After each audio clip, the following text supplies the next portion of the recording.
Hey guys, my name is Tristan from the CPAPstore.ca. Today we're not going to be talking about CPAP, but we are going to be talking about sleep. The foods you need to sleep. To cut to the chase, here are the foods. Okay, the video is over. Just kidding. Honestly, giving you a list of foods to eat is not really going to help you sleep. Well, it might help you a little bit, but not as much as understanding why you're eating those foods and how you can eat those foods in a way to help you sleep. Because just eating a bunch of salmon probably is not going to do the trick. So before we cut to those foods, we're going to talk about the two things that you need to sleep, and that's serotonin and melatonin. So these are two hormones that you have in your body that you need or you require to have a good night's sleep. The first one is serotonin. Serotonin is one of the most important hormones in the body. It helps with mood, so depression, sleep, happiness, stuff like that. Things like libido and sex drive, appetite, how you feel throughout the day is going to be serotonin related. So people with anxiety or depression might have a low amount of serotonin, or they might have mood swings where their body produces a lot of serotonin, so they feel these crazy high excitement emotions, and then they crash into these more darker anxiety emotions. To add to that, serotonin also helps make melatonin. So melatonin, which is the sleep hormone, it's basically only does sleep, is made using serotonin. Now melatonin you can buy as a supplement form, it just looks like that, but your body does produce it naturally, and without producing it, your body wouldn't be able to sleep. Now the last hormone we want to talk about is cortisol. Cortisol is not a sleep hormone, it is the stress hormone. And it's the stress hormone that we talk about a lot in CPAP, because oftentimes when you're not able to breathe and your body is worried about getting its next breath, if you have obstructive sleep apnea, your body's going to produce a lot of the stress hormone cortisol, and you won't be able to have a good sleep. Now cortisol also increases blood pressure, makes you feel stressed, makes you feel alert, makes you feel awake, right? And also decreases serotonin, funnily enough. So cortisol is great when you're maybe fighting a bear or running away from hyenas, but it is not so good when you're trying to relax in your IKEA Malm bed at home. So now let's jump into foods here. Different foods are gonna help with different hormones. So with serotonin, as complicated as it is, basically you just need a nice healthy diet. Who would have thought healthy foods help with serotonin? We're talking leafy greens, we're talking vegetables, fruits, especially cherries and kiwi are very high in helping produce serotonin and having serotonin.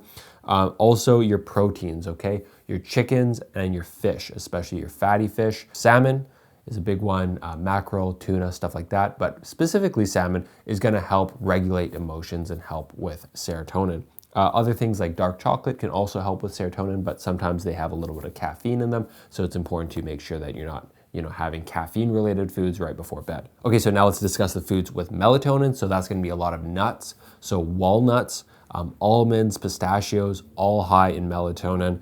And then your whole grains as well is gonna help with melatonin. So these two things combined are gonna help you sleep. Now, with the hormone thing, I think a lot of people kind of search up foods to help you sleep, and then you kind of just eat a bunch of those foods hoping you're gonna sleep. It's not so cut and dry. When we're talking about maintaining good serotonin levels, we're talking about your health as a whole, your mental health. Are you going on walks? Are you eating healthy? Living a stress-free or minimal stress lifestyle, right? Eating these foods should be viewed more as a building block on a much larger puzzle, okay? Adding to some more foods, we're gonna talk about herbal teas. So chamomile tea has some soothing benefits, and also just like hot water with some honey or some hot water with some lemon is gonna help just cleanse the body. Hot water is a natural immunity booster, even though it has nothing chemical in it. It's gonna warm your core temperature, make you feel a little more relaxed, and help you sleep, okay? And the last thing we're gonna talk about is treats. Are treats good, are treats bad? Should you be having a sweet treat before bed? I don't know, we'll talk about that in a minute. Okay, so we covered the types of foods. Now let's talk about the timing of foods. Also very important. So if you have a bunch of protein for lunch and then you're not that hungry for dinner, so you just have some toast for dinner, that's fine, no problem. But you have to remember that even though you had toast for dinner and that satisfied your craving for hunger at dinner time, is that enough to sustain you all night long, right? So just remember that timing is important. You don't want to eat too close to bed. You don't want to eat a big meal right before you go to bed, because that's hard on the body and it'll be harder to sleep. But you don't want to eat all these proteins in the day and forget to plan for the evening, and then you kind of don't worry about dinner as much. So you have to make sure that you're eating proteins at dinner time to sustain yourself through all night without being hungry. And with that, that brings me to the relationship with food. So back to the sweet treat thing. Yeah, you probably don't want to be having caffeine right before bed, or alcohol. Okay, that's going to reduce your quality of sleep. Or sugar. Of course, you don't want to be at a sugar high. But we don't want to overly stress about these foods right before we go to bed. So if you know that having a nice warm tea and perhaps a biscuit before bed is going to make you feel more relaxed, yes, maybe the sugar in the biscuit is not the best, but if that makes you a little more comfortable before bed, then it's totally fine.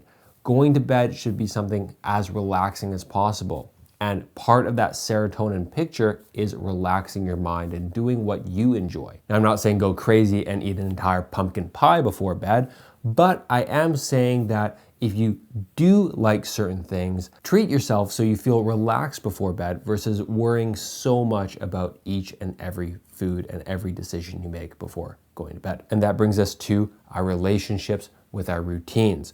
So what type of routines can you establish before bed to help you go to sleep, okay? So I like to call these your sleep-like activities. Lots of people feel like, okay, I'm gonna wake up at 6 a.m., I have a really busy day the next day, so I'm gonna go to bed at 9. Maybe they go to bed at 8 o'clock that day because they're, wanna get a good night's sleep. Well, if your body's not ready for that, you might just be tossing and turning from 8 to 9. That's gonna get you stressed out. You're gonna feel like, oh my God, I'm not gonna be able to sleep at all. Your cortisol is gonna kick up. That's gonna reduce the serotonin. Without serotonin, your body can't make melatonin. And now you're in this death loop of no sleep at all. This sucks, okay? So what might be better for you is, yes, you wanna have a good 8 hours of sleep, but it might be more beneficial to prep your body for sleep by doing sleep-like activities. This is stuff like painting. You could just do a little paint by numbers before bed. You could do a puzzle before bed. You could do just playing with your cat or something like that before bed. You can do all these little activities that are off the screen, not work related, and could be kind of boring, to be honest. You could just play with your cat until you're absolutely bored to tears. Low brain function. You don't have to, read a crazy book or whatever, although reading is good before bed, but you don't have to, actively have stuff going in your mind, something like a puzzle or just sitting there in the dark for a while you're not trying to sleep, but it's kind of like sleep. These things are important to do because they get your body ready for bed. They get that melatonin going, they get that serotonin going. So when you go to bed, you're not actually freaking out and worried about sleeping itself, okay? Going to CPAP now, again, the same type of mentality is if you are trying to sleep with a CPAP, this is a new thing for you, relax. You don't have to use CPAP for the first night because you bought it, okay? I understand you want to get your money's worth. I understand you spent $1,000, or maybe you went to a CPAP clinic and you paid $3,000 for the same thing, right? But at our store, for example, you pay $1,000 and get everything you need, and that's still a lot of money. So you don't want to be spending this kind of money and then feel like you're not able to use your CPAP because it's stressing you out and you're trying to put it on and you're like, in your mind, you're like, if I don't use this all night long, I've wasted all this money, and then you're gonna be stressed out. If it's uncomfortable, take the mask off, try it again. It's much better to try the mask in the morning, learn how to fit it, learn how the leaks, where they're coming out of, do a mask fit test, right, in the day in front of the mirror versus trying to figure this out at night. Don't feel stressed about CPAP at all. You can work your way up to it, dial in the settings in the morning. Okay, so that is it for the video. I hope it helped. I know we were supposed to be talking about food and we got kind of off track, but I don't want to just shove a bunch of walnuts down your throat and expect you to sleep. Food is part of a much bigger picture when it comes to sleep. Take care, guys.